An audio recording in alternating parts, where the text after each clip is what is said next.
Louvado seja nosso Senhor Jesus Cristo. Hoje é dia 30 de abril. Estamos no sábado da segunda semana da Páscoa.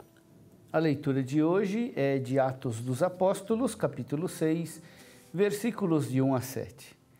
Naqueles dias, o número dos discípulos tinha aumentado e os fiéis de origem grega começaram a queixar-se dos fiéis de origem hebraica. Os de origem grega diziam que suas viúvas eram deixadas de lado no atendimento diário. Então os 12 apóstolos reuniram a multidão dos discípulos e disseram: não está certo que nós deixemos a pregação da palavra de Deus para servir às mesas. Irmãos, é melhor que escolhais entre vós 7 homens de boa fama, repletos do Espírito e de sabedoria, e nós os encarregaremos dessa tarefa. Desse modo, nós poderemos dedicar-nos inteiramente à oração e ao serviço da palavra. A proposta agradou toda a multidão. Então, escolheram Estevão, homem cheio de fé e do Espírito Santo, e também Filipe, Prócoro, Nicanor, Timon, Pármenas e Nicolau de Antioquia, um pagão que seguia a religião dos judeus. Eles foram apresentados aos apóstolos, que oraram e impuseram as mãos sobre eles. Entretanto, a palavra do Senhor se espalhava, o número dos discípulos crescia muito em Jerusalém e grande multidão de sacerdotes judeus aceitava a fé.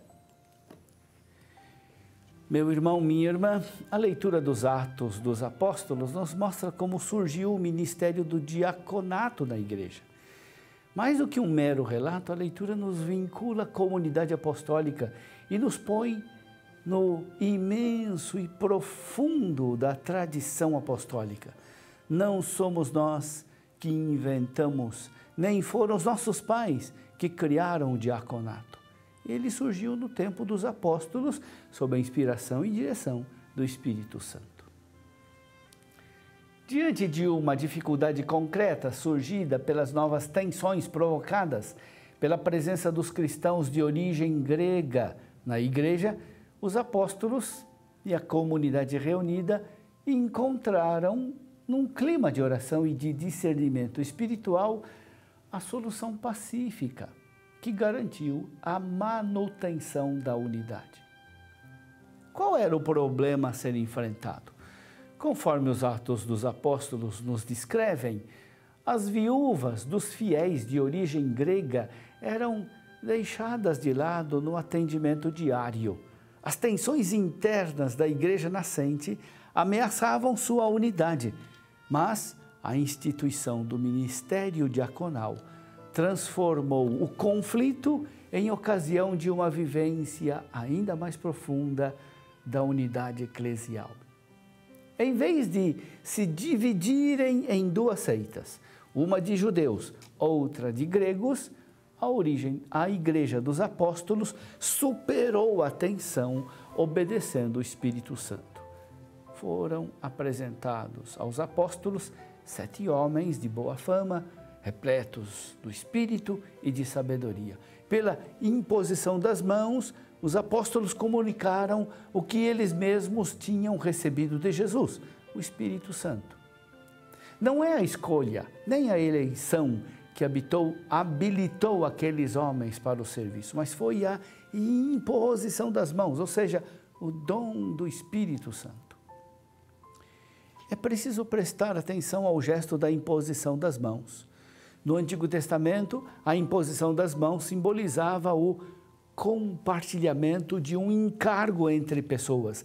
Assim, quem impõe as mãos transmite ao outro uma participação no seu cargo e na sua atividade. A pessoa sobre quem são impostas as mãos é associada ao ofício e é identificada com a pessoa que impõe as mãos.